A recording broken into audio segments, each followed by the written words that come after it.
and has reshaped the East Africa industry on banking. And one of the key players has been Equity Bank, that has also reshaped banking in East Africa, given the difficulties and the challenges in the economy. And the other one was Senator, the one I'm going to talk about today, that I was closely involved with in 2005, 2006. What I'm going to do is I'll take you through the context. I'll talk about the issue itself. I'll try and talk to you about how we approached it from a research point of view, the results that we got, the insight, and the transformation idea that we had, and then what we've been able to do with the experience that we have gained, what I call repeatability. Just thought I'd whet your appetite by showing you the chart of the results of what we did.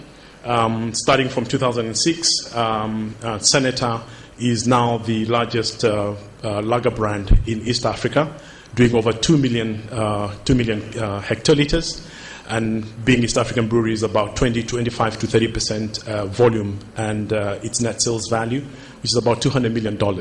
And that has been achieved in a space of 6 months. So how did that happen? I took over as MD in 2005, 2004, and one of the first new MDs, Kenyan, had just come from Nigeria. And the board had a lot of confidence, and they were very bullish about the economy, and obviously we convinced them about that. And in 2004, 2005, behind that confidence, a lot of investments were done into East African breweries, including capital expenditure, something between $60 to $100 million, recruitment, restructuring, on the basis of a growing economy. But what happened in 2005, 2006, at the back of challenging political climate and the economy, we saw a major downturn. And that being my first CEO role and having the confidence of the board created a real challenge for me and for the business. And therefore, we needed to address what the issue was. There are a couple of options we had. Options being, restructure the business, write down the assets. But that was not what we did. We took a very different view. And the challenge we had was a decline in volume of our beer business. Now, East African breweries controlled about 95% of the volume in the market. And I know that means a monopoly. But we were experiencing a major decline in the alcohol business. So the first issue I needed to address is where were the consumers going? Because we knew the consumers were still consuming. And that drove us to addressing the issue by, because we didn't have the answers in the business, we commissioned a research to try and find out what was happening, and also coming to the realization that there's a lot of information and insights that we did not have our own business, partly because of the history of being the market maker at having 95% market share. The outcome of that research, and I'll go into some of the details of that research, is we found out, as you see from that chart there, that the branded part of the business, beer and spirits, which we control 95%, was actually only half of the market size. The non-branded part of the business in the market was another size equal to ours. Now, we knew that, but we actually had done nothing about it, and we didn't have the actual details as to the composition of that market. And clearly what was happening then, we were then losing consumers to that segment. So then non-branded segment actually became our competitor. And we found out pretty late that we were actually losing business to them. This chart, you don't have to look at the details, but as we got into the research, the data that came back to us told us that out of the available in business, in alcohol, we talk about the available consumers, only 36% were consuming alcohol in one form or another. So 64% were not interacting with alcohol. That was a new insight that we actually did not know. And that was, one can look at it from an opportunity point of view. We went further to analyze the 36% and found out of that 36%, we were only servicing or controlling 49% of that market. The rest was the what we call the non-branded or the illicit part of that market. And that's what we were losing our business to. So armed with this information, armed with this knowledge, we decided, what do we do? How do we get those consumers back into our business? And part of the research, we realized that this is the data that came back that informed the research. And that basically shows you some of the pictures, the market. We call it the target market. That was our market.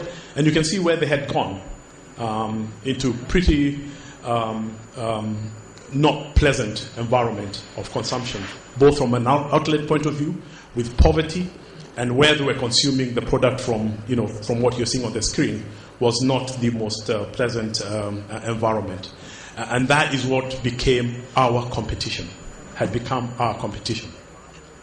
Sorry, you don't have the slides there. Okay. For some of you who may not have seen that, that's what it looked like. Now, a consequence of the migration of people from non-branded, and just now the previous session we talked about branded products and what it gives you: quality, price, consistency. What that competition for us did is it drove some serious social issues in the market. And as you can see, there are some very horrible statistics of people dying from the consumption of non-branded and dangerous products, mainly laced with methanol across the country. And not only dying, people were being maimed and going blind because of the dangerous consumption of the products they were taking. But the clear insight that we picked out of that is price was the biggest issue. Quality was not their issue, and branding was not their issue. But price was consistent across everywhere we went, which was 20 Kenya shillings was the price. The cheapest product we had at that point in time was 50 shillings. So clearly, we're out of kilter in being able to provide a product that they could afford. Now, on a lighter note, a learning lesson that I also learned from this exercise is that although price was consistent and controlled across the whole country at 20 shillings, quality was poor, people were dying, and there was no branding. There was one other attribute they had that was better than us: supply chain. There was never any out of stock in that segment. And therefore, the idea for the transformation is how do we get those people from that environment to a cleaner product and in a cleaner environment. And that's what we set ourselves to do, with a challenge of maintaining at a price of 20 shillings. And there came in the big idea of what we call the Senator brand, and re-engineered. And what I did is I got the team for marketing, sales, our finance team, and worked back. And what I did was to demand from the business that we produce a product that will be able to be sold at 20 shillings and has a brand and can guarantee quality. The first feedback I got was the best they could do was 35 shillings. And the business was clear that we needed to do at 35 shillings. I was very clear that 35 shillings was not going to fly. They came back after 5 months, 30 shillings, said not good enough. And then it became quite clear that the business could not crack the 30 shillings agenda. And this is a true story. In that conversation with my team, they challenged me by saying that I was being very, very unreasonable, that there is no way we can compete with 20 shillings. And the only way, because the biggest challenge we had is taxation was a big barrier, because taxation was a big component of our cost, and the illicits were not paying any taxation. And the penny dropped then. And I said, why don't we go and talk to government and ask them to remove the tax for this product? Sounded crazy? That's what we did. We went to the government and negotiated with government and make it very clear to the government the consequences of the issues that were happening in the market, the productivity in the market, the social evils that were going on in the market, and the health issues that were going on in the market. And the government listened to us, and they removed the taxation that allowed us to sell the product at 20 shillings. That was the breakthrough that we got with government. Obviously, we did our part by not putting it in a bottle. We put it in a keg. No labeling, but we had huge branding. And then the other basically things that we worked on that helped this product consistently was things like the supply chain, replicating what we had learned and getting the product through a very dedicated route to market so that it does not cannibalize the existing products, which government itself demanded, so that they also don't lose revenue from the former products. So we developed a very clear route to market, created a complete new supply chain of about 10,000 outlets that were opened in the country to supply this product. So we created a completely new industry within the marketplace. I won't go through this. There were a whole lot of risk factors, right from a capacity. So we had come from an issue where we had a problem of what we were going to do with excess capacity to a situation now where we were going to run out of capacity with this new product. The project management at the scale of a national level, cannibalization, and the competition element. The barriers to entering to this segment were going to become lower, and therefore we needed to prepare ourselves, and therefore excellence in execution was going to be our key agenda. And then, of course, legislation, because selling to that segment needed a new type of licensing, what they call the traditional liquor licenses, and those are the risk factors that we had to deal with to launch the product. The key success factors for that product, like I said, was a very clear and dedicated route to market distribution channel. We created a brand, and therefore we spent money on marketing, but not your traditional marketing. A lot of it was below the line, communication, local radio stations, brand ambassadors, and local sponsorships that were very relevant to that segment that we're operating in. And then, of course, our supply excellence was critical in being able to produce this product at a cost that we could achieve. And I said the partnership with government was very, very critical in enabling us to achieve that price point of 20 shillings. Some of the, like I said, that was some of the pictures of the environment that they were now selling it in, and you can see quite clean from the tins they were drinking from. And basically the beer was being served from a jug, and of course the farmers in those areas that were now able to grow barley as a raw material for us. So it was a complete win-win outcome for government, for ourselves, for the communities, and for the business and environment. One thing that actually became quite clear is that we were put under a lot of pressure by government to achieve a sales target, because government wanted to get rid of the social problem faster than we could. So they actually started putting us under a lot of pressure to invest more capital to roll out nationally to achieve that agenda. Clearly, the other side of this agenda was the whole conversation about social responsibility and responsible drinking. The World Health Organization was not very happy with that government's agenda of reducing excise to enable us achieve a certain price point. As some of you will know, the WHO's agenda has been increased excise to stamp out consumption of alcohol, and became a very topical issue with government. And with the Minister for Health, she was very clear. She says, we have a problem in the country, which is a social problem, and the business has come up with a solution, and I cannot walk away from that solution. She went ahead and issued an endorsement for this product against the wishes of the World Health Organization. Again, it's how we're able to maintain that partnership with government to achieve this outcome. The end result, as I said, is a product that today is about 25 to 30% of the revenue for the business. Has been rolled out nationally, sells about 30,000 outlets, has created a big agenda for businesses. The backward and forward linkages for the whole Senator agenda. It is the largest lager brand right now in East Africa.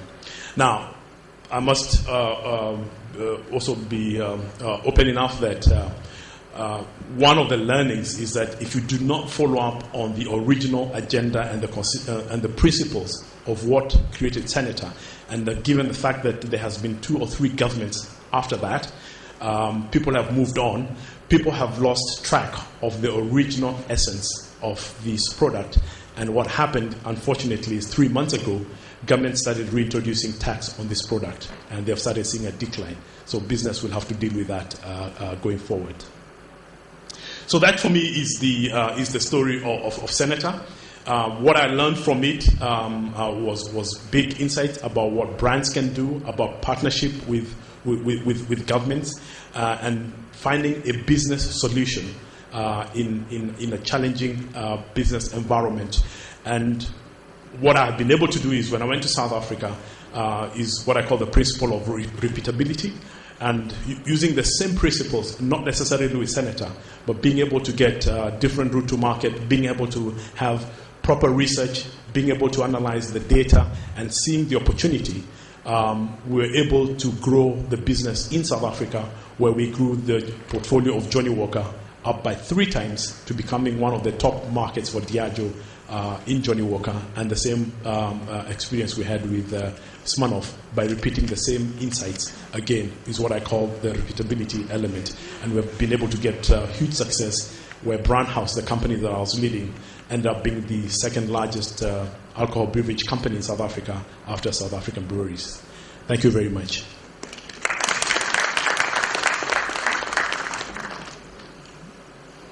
All right, so I'd request Shukla to be the next speaker. Thank you.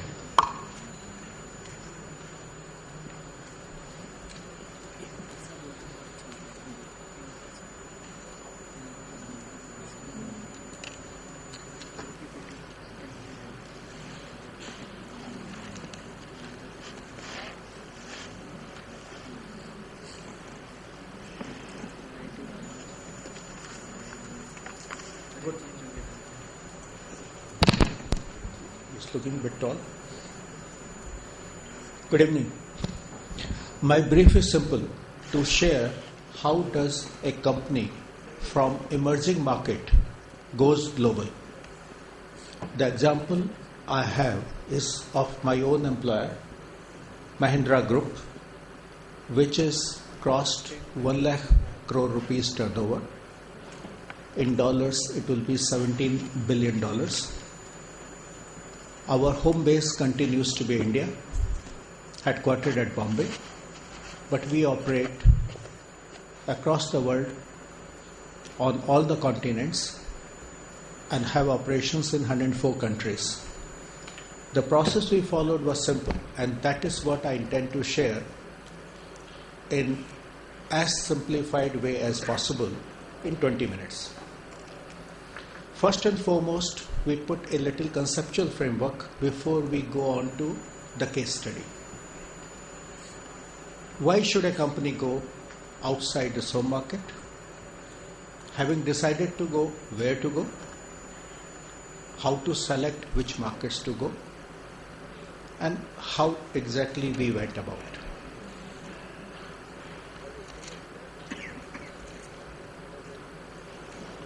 When people talk about connectedness outside their own country, it can come from sourcing, or it can come from exporting, or it can come from building somewhere outside their home market.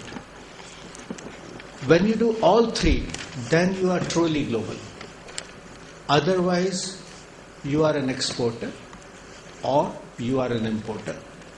Only when you do all three, you are a global company. That is the view we hold. There can be many reasons for going abroad. Your own market could be either small. Very often that will be the case for people, say in Finland. Nokia had no option but to go out. How much can you sell in Finland? Or your market could be shrinking. Or you have saturated the market. So when we have 55% market in India, what choice do I have but to go abroad? It could also be the case that you have a leading market share and others from outside are coming in. So what do? Take the battle to their market. Sometimes you do go outside for the simple reason that you get economies of scale. It is an important factor, but has often been overrated. Small companies becoming medium do get economies of scale. Medium companies becoming large get economies of scale, but once you are already large, the economies of scale start diminishing. Beyond a point, you do not get economies of scale. In fact, there is a concept of diseconomies of scale beyond certain size. Then having gone global gives you the advantage in sourcing capital, technology, talent. Then last but not the least, you may not have any one of these reasons and may simply have an aspiration to build a global brand. And it is as legitimate a reason as any. The most difficult thing always remains choosing where to go, because that decides most of the elements of your strategy.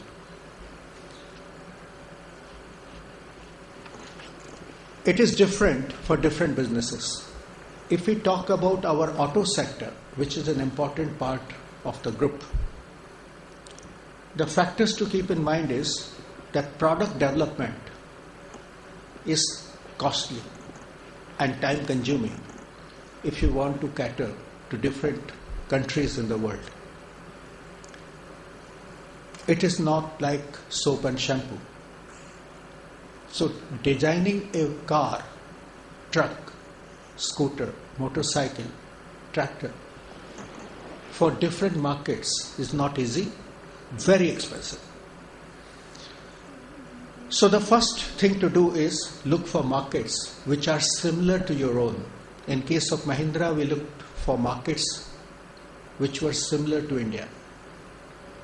And you set up third-party distribution first, then enter the market. That is phase one. But when you look at IT, what do? In IT, you do not look for markets which are similar to your own. I will not look for IT market in Bangladesh, Sri Lanka or Nepal. No, that doesn't work. In case of IT, you look at markets depending upon the size, and you should have cost arbitrage. So what works for manufacturing does not work for services. We talked about this. I will not repeat what I said. But in emerging markets, when you are entering, you are setting up a base for future. And that can be a third approach. Very often, Africa is the emerging market today. Very often people forget, and I smile, joke and laugh. I was speaking at Harvard last year, and one thing which I laughed about was, how long will you call the third largest economy in the world emerging economy, which is India? Entry strategy into Africa was one interesting thing for us. I happen to be the chairman of Africa Council for our group. We had different businesses which entered Africa different ways. First and foremost, we should remember that we are talking 56 countries and not one. Often Africa is spoken in one breath by people who do not know much about it. We are really talking a vast geography of varied economic levels of development and diversity of culture. Our strategy in B2C segment was export-led. We simply exported cars, tractors. In B2B segment, our strategy was built around anchor relationships. So our IT sector developed relationship with a large multinational telecom company. So in one go, we got an entry into 15 countries. Similarly, with a company, we entered into power generator set supply. In one go, you get entry into 11 countries. And these businesses had to develop, both B2C and B2B businesses had to develop sales and service network. Future strategy therefore became simple. The products which had already entered, now you can develop clusters around them, and we can leverage the channels which have been developed for the products which were lead products which came first. The example is, if you have already entered with tractors, natural step to follow will be, since you have set up distribution, sales and service, the natural step to follow will be full range of farm equipments, seeds, agri-chemicals, agri-inputs. Since you are already entered through sports utility vehicles, the multi-utility vehicles, two-wheeler and three-wheeler, is a natural cluster around the strengths you have set up. And diesel gensets, once you are already in, solar energy is easy to follow. Same thing true for telecom. Natural product clusters follow once you have entered with three leading products. What has to be carefully selected? Which three products we selected to enter, and which countries we entered through these three products? They were not necessarily the same. This is where we today have presence, 6 continents and 104 countries. My branding people always insist on writing 100 plus. In automotive, we had followed the approach I referred to earlier. Select markets similar to India so that you do not have to invest de novo into developing a new car, which can be $500 million, or developing a new tractor, which can be easily $200 million. You don't do that looking for completely different market. Customize your products, which are already there, and enter a similar market.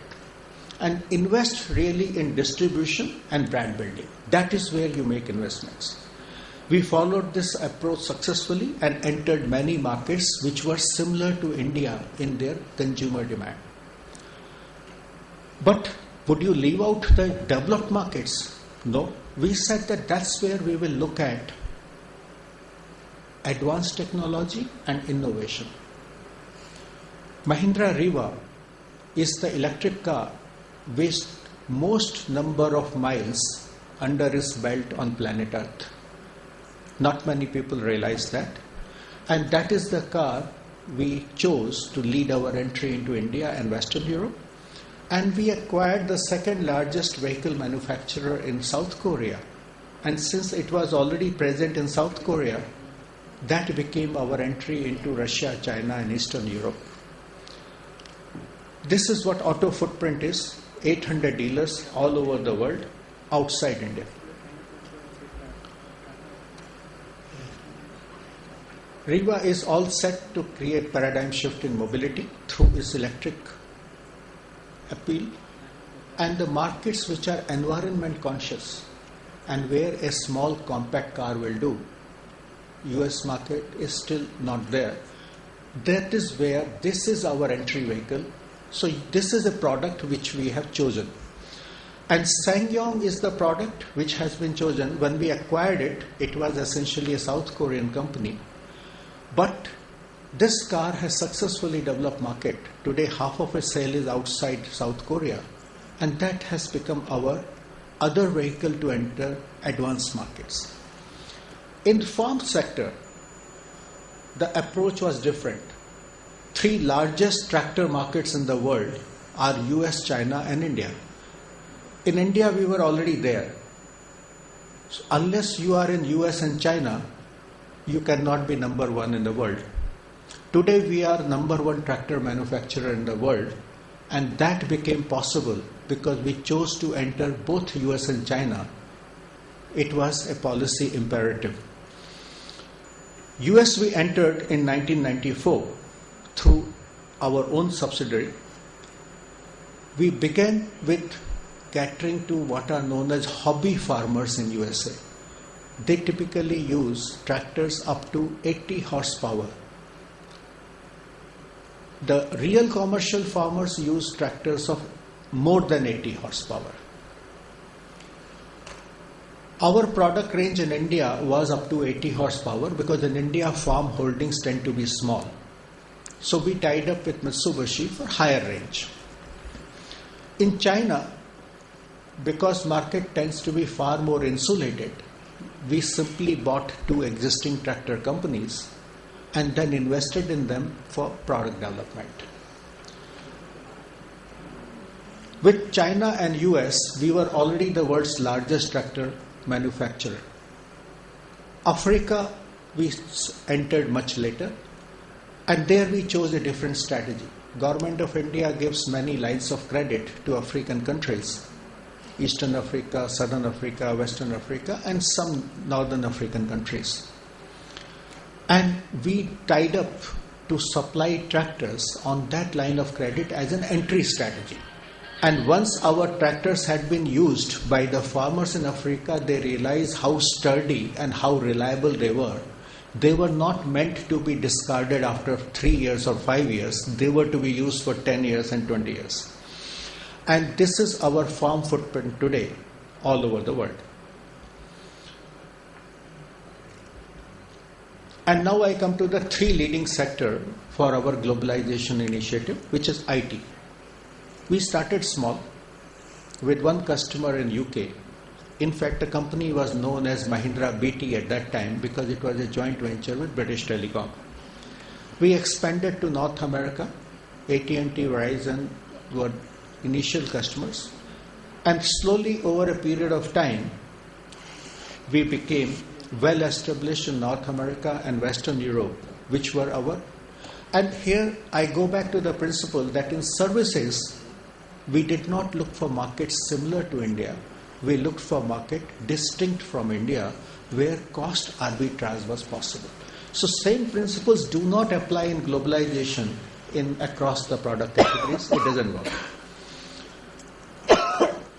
Today we have 3 distinct companies in our IT sector: Tech Mahindra, Bristlecone, and Mahindra Comviva. And they specialize in 3 different kinds of IT services with footprint all over the world. We have other businesses of Mahindra also which have gone global. Our defense sector, of which I am chairman, has set up unit already outside India in UAE so that we can supply to the belt, which is a very interesting and steady market from us, which starts from Afghanistan and goes all the way to Libya and Sudan. So we serve that market from UAE. Similarly, hospitality sector, which is the largest holiday resorts company in India. We said in India we are already the largest. How much can we grow? Problem is once you have half the market share, where do you go from there? So we said yes, we can. Where do Indians want to go? And simple solution, Indians want to go to Sri Lanka, Dubai and Thailand. So we set up our resorts in Sri Lanka, Dubai and Thailand first, outside India. And then we said, let us try out Western Europe. So we set up one in Austria, very close to Switzerland, which is another favorite destination. And another point was that Sound of Music was shot in that resort many decades ago. If you look at the approach we successfully followed all these years, to be honest, in last 15 years, 3 tenets of globalization come out very clearly.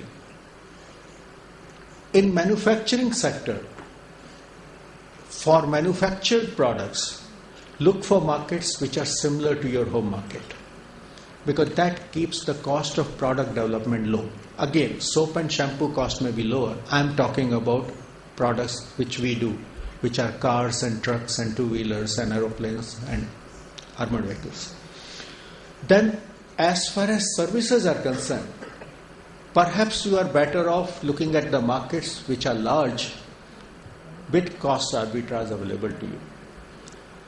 And then advanced markets which you want to enter, which are demonstrably technologically superior, you have to take the route of innovation.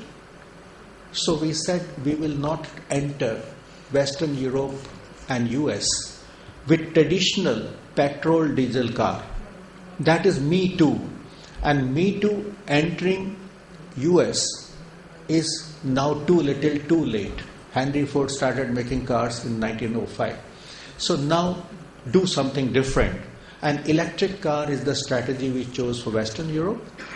And something equally interesting we are looking at US, which I would not be able to disclose now. Our group aspiration is simple, that we will be among the 50 most admired global brands by 2021 by enabling people everywhere to rise, which is our philosophy. Thank you.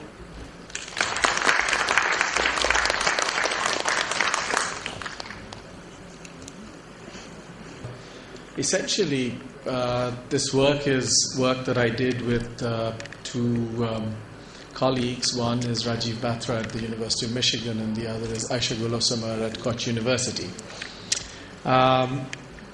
So it started with a conversation at the Association for Consumer Research conference many years ago now, maybe 5-6 years ago. Rajiv and I were having coffee during the break, and we both started talking about the fact that we both taught international marketing sometime in our lives, and what was happening around us in our home markets, both of us being from India, was kind of different from what the theory told us should be happening.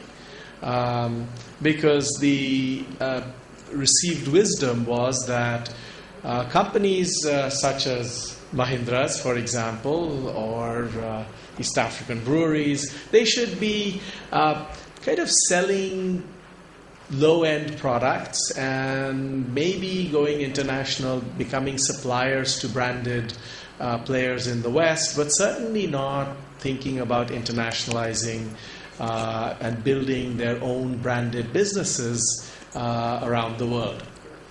But seemingly this was happening, and the reason that people expected the received wisdom came from the idea that these companies were small. So, for example, Mahindra's automotive business, when I put these slides together about a year ago, was about $5 billion.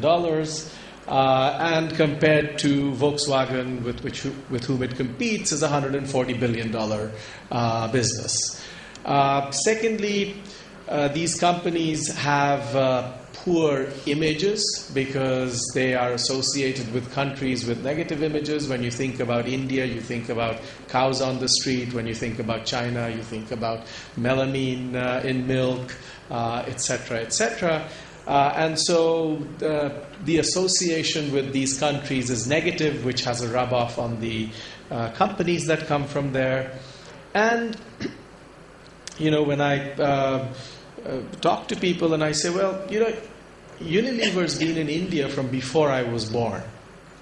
And they know so much about the world because they're everywhere, and they've been everywhere for decades and decades and decades. And these are companies. So Mahindra's didn't exist when Unilever entered India, to put it in perspective. And so here are companies with a lot less knowledge about the world and thinner organizations to cope with the global challenges. And so, what is it that was going on that was going to lead these companies to behave differently from the way they were expected to behave? Because clearly they were behaving differently. So, for example, Natura, which is a Brazilian company, makes cosmetics. It's expanded out of Brazil into all over Latin America and now into Western Europe, starting with France. And as you can see, they've done reasonably well in terms of their performance over the last decade. If you take MTC, which is a Russian telecom player, they've expanded quite extensively across Eastern Europe and down south. For example, they're now present in India. Or you take Mahindra's, which we just heard about, or Haier from China, or Turkish Airlines, which recently won the best airline from Southern Europe. So we see something very different happening, and these are not the only examples. There's a lot of others, and those are some of the companies involved in this expansion. So, and should we worry about them? There's a paper in the Harvard Business Review a few years ago in which Jeffrey Immelt said that GE has tremendous respect for traditional rivals like Siemens, Philips, and Rolls-Royce, but it knows how to compete with them. They'll never destroy GE. However, the emerging giants very well could. So not only is there this shift, but it's beginning to threaten the developed world multinationals. And perhaps as academics, we should pay attention to what's going on and what can we find out about it. So we looked at 39 companies. This was a complete convenience sample because getting access to companies is difficult, and the three of us pulled in our contacts to be able to have access. But what was nice about it was that these companies come from all the way from the Far East to Latin America, and they cover a wide range of industries. So convenient, yes, size-wise, region-wise, industry-wise, they were very different. And so we said, what can we learn from looking at these companies about what's going on?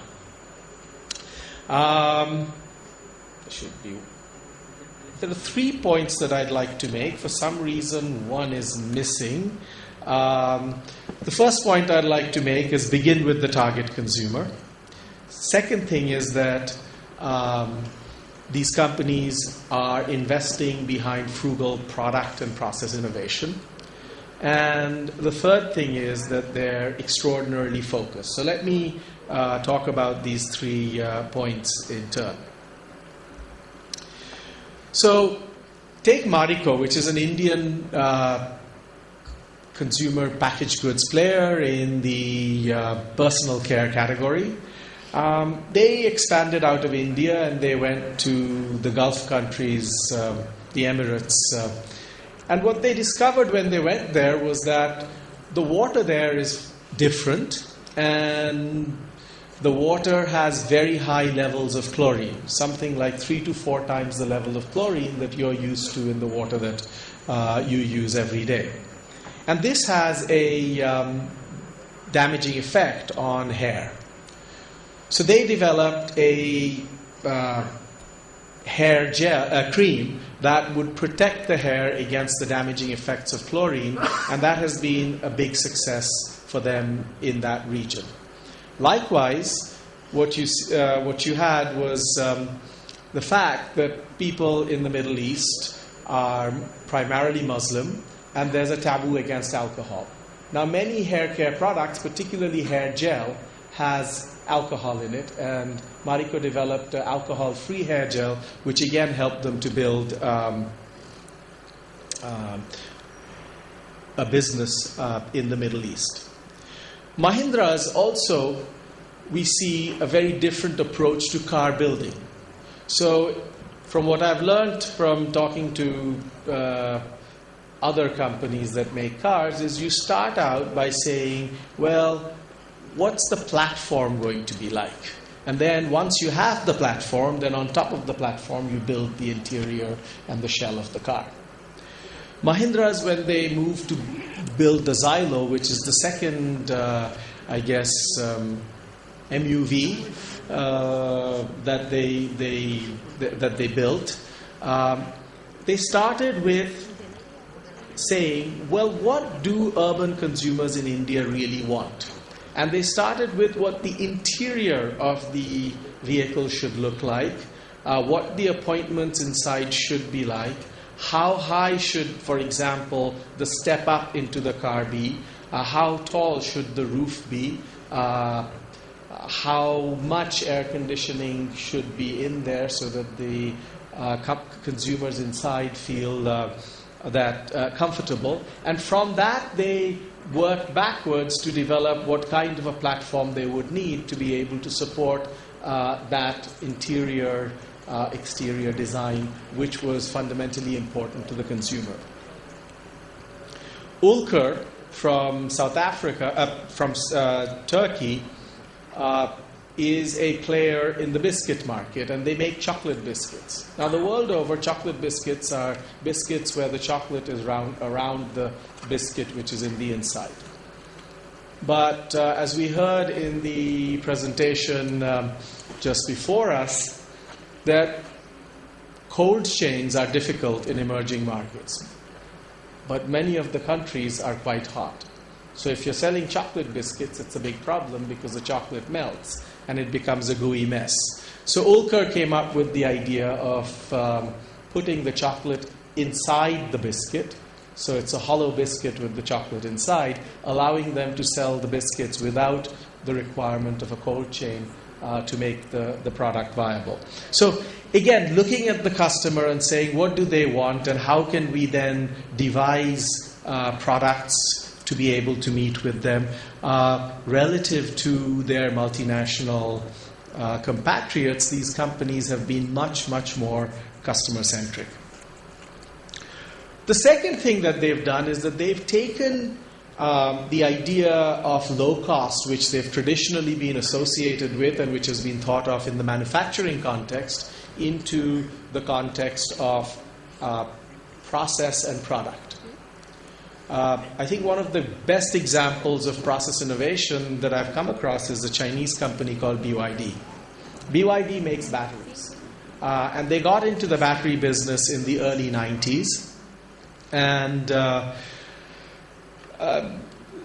couple of years into, after they started up, they decided that they wanted to move from the nickel-cadmium batteries that they were making to also make lithium-ion batteries. And at that time, the leaders in the world in lithium-ion batteries were the Japanese companies like Sanyo and Sony and so on. And so Mr. Wang Chuanfu, who's the founder of BYD, went to Japan to buy a manufacturing line for lithium-ion batteries.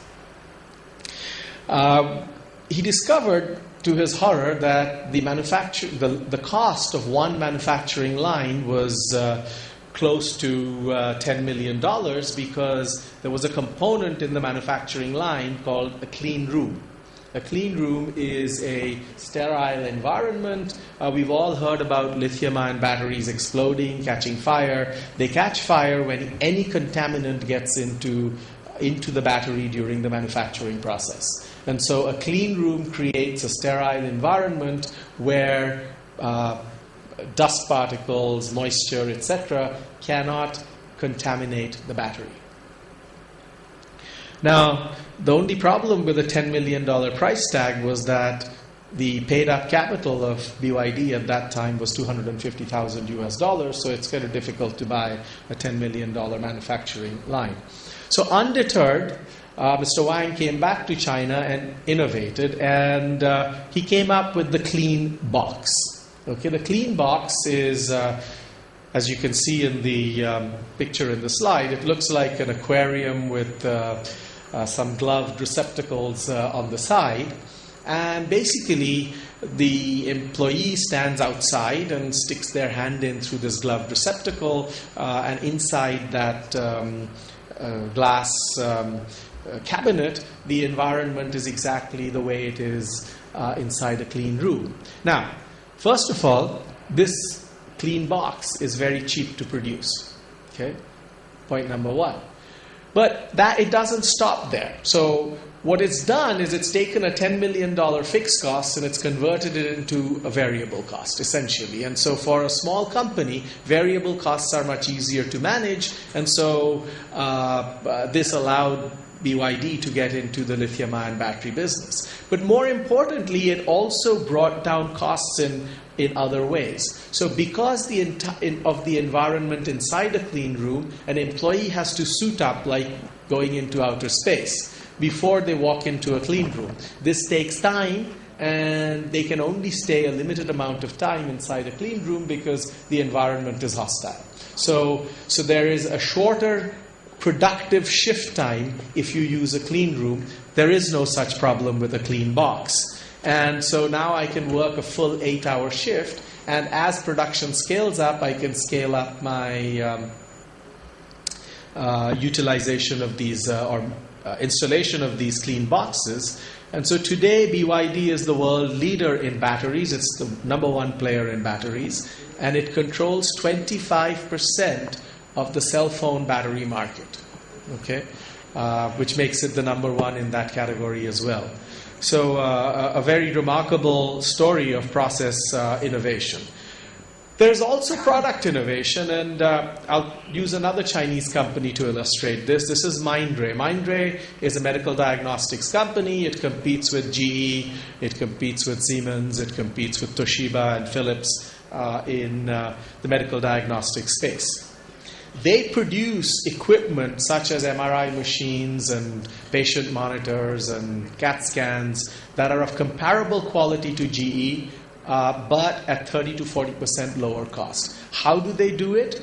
First of all, they focus only on mid-level technology. So they're not going to invent the equivalent of an MRI, which is in the future, but they will focus on the existing mid-level technology.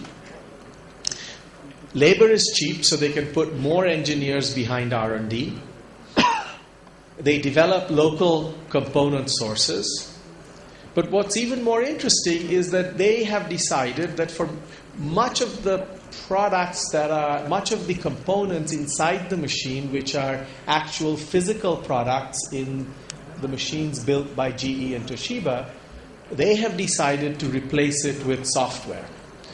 And the advantage of that is that, well, it's a one-time cost, and then the variable cost is zero. The second advantage is that with relatively minor tweaks, they can be used in a variety of different applications. So they're not really leveraging cheap labor. They've just changed the way the product is designed to be able to create the cost advantages at Mindray. And so the net result has been that they've become very, very successful, and they've now acquired something called Datascope in the United States as their stepping stone into the US, and today they're a global company. I'm going to skip this one. So the last point I'd like to make is that, to do all this, so what I've said so far is that you need to be customer-centric and that you need to innovate both on the product and process front. But given that you're a small company, you have to be very careful about doing this, and you need to be focused. You cannot spread yourself thin. And so one of the things that you observe with these companies is that they are extremely focused. So if you take Godrej Consumer Products Limited, for example, which is an Indian company that's in the personal care space, they focus, for example, on hair dyes. And they not only focus on hair dyes, but they focus on hair dyes for people with black hair. Now, the reason for that is that apparently if you have blonde hair or red hair, then the composition, the technology that's required to make the dye adhere is different. So it's not just a difference in color, it's a difference in the nature of the hair, and therefore they don't want to spread themselves thin, but they can be a leader if they stick to black hair. Okay? Wipro, which is a IT player from India, well, they say, well, our target audience are the CXOs of Fortune 1000 companies. Again, that makes it very simple. Mahindra historically in the automotive business has stuck to SUVs and UVs, and in tractors, in small tractors. They don't make the behemoths that John Deere, for example, in the US might make. Vitra from Turkey produces tiles, ceramic tiles, but it focuses on the bathroom. It doesn't focus on tiles for everything. And Natura, which is the Brazilian cosmetics player, it says, well, we're only going to make products that leverage the natural ingredients that we can extract from the Amazon flora, which again means that they are limiting the scope of their focus. And if you take Modelo from Mexico, well, they have a huge portfolio of beers, but the beer that they sell worldwide is Corona, which you're all familiar with. And so whether it's on the kind of consumer you focus on, whether it's the kind of product space you focus on, whether it's the brand you focus on, it's got to be focus, focus, focus. Don't spread yourself too thin. And the reason for that is that if you are laser focused, then you can have impact with your limited resources. So let me end with this example, which is Wipro. So Wipro's Fortune 1000 CXOs, they say, well, how can we reach out to these guys? We compete with IBM. Our annual revenues is equal to the marketing budget of IBM. How do we compete? So if I say my target is the Fortune 1000 CXOs, then I can say, well, where can we find them? And they said, well, we can find them at major airports. And so they chose a dozen or so airports around the world, in the US, UK, and Japan, where they put in lighted boards to be able to make themselves visible to CXOs. They said, well, where else do CXOs go? Well, they go to the World Economic Forum. And at the World Economic Forum, there are these buses that ferry people from the hotels to the venue. And so they bought, and there are apparently only 8 buses that do this. So they bought out the advertising rights on the buses, and again, they're able to expose the relevant target audience. So the advantage of focus is that you can deliver your limited budgets in a very, very efficient way and an effective way, leading to the impact that you need to be able to build a branded business. So let me stop there. We have, I think, another half hour. So what I'd suggest is that we take this half hour for questions that you might have. Thank you.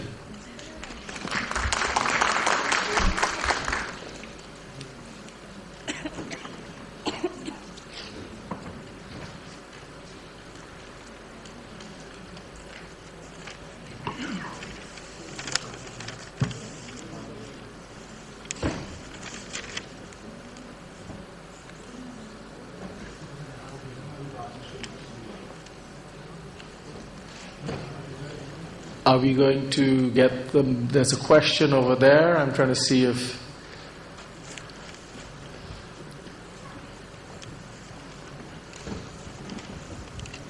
For the Senator brand, responsible drinking was highlighted. Some elaboration on that can be made. How, when we not only bring down the cost to increase consumption in branded, expansion, branded product expansion, how we can also ensure that consumers are using it more responsibly. So how did Senator address that responsible drinking? Okay, as a whole organization, clearly responsible drinking was one of our biggest agenda, and what we did, we actually overweighted that scale when it came to Senator because of the inherent problems that we knew were in that segment. So a good amount of money was committed to driving the element of responsible drinking.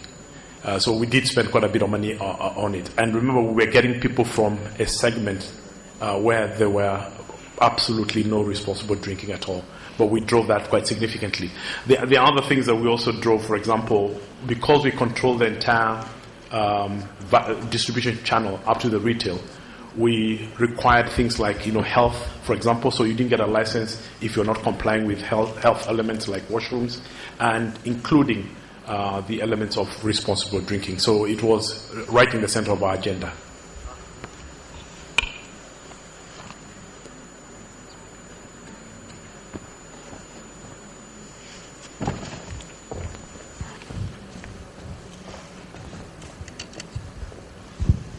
I have a question for Mr. Shukla. When you go to different markets, and when you said that the initial strategy could be to get vendors or distributors, so do you follow a strategy for getting them and before going direct to that country, especially for IT services? Thank you.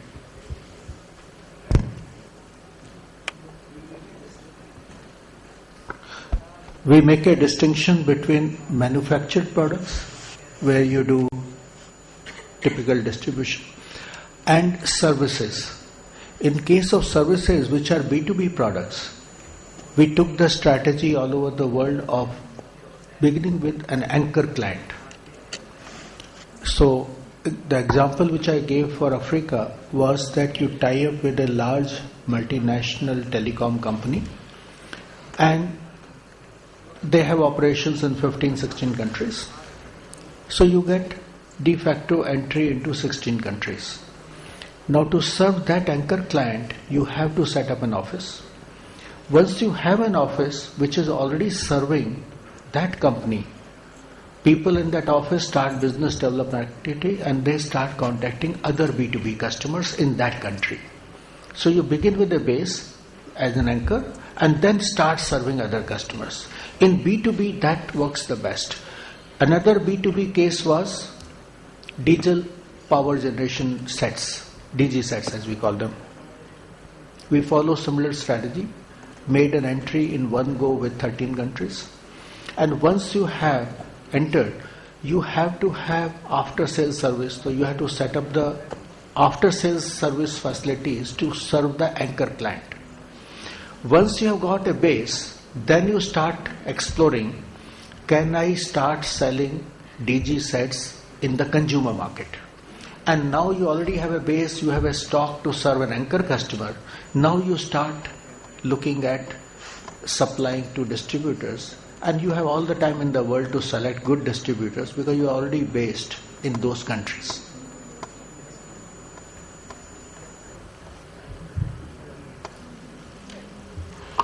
Actually, I just got a note saying that we need to conclude. I was under the misimpression that we had a lot more time. So let me conclude the session here. I'd really like to thank both Mr. Gerald Mahindra and Mr. S.P. Shukla for taking the trouble to come here and participate in this session because, well, Gerald's come a long way from Cape Town and Shukla a little less long, but still quite far from Mumbai to be here. So thank you very much to both of you for coming here.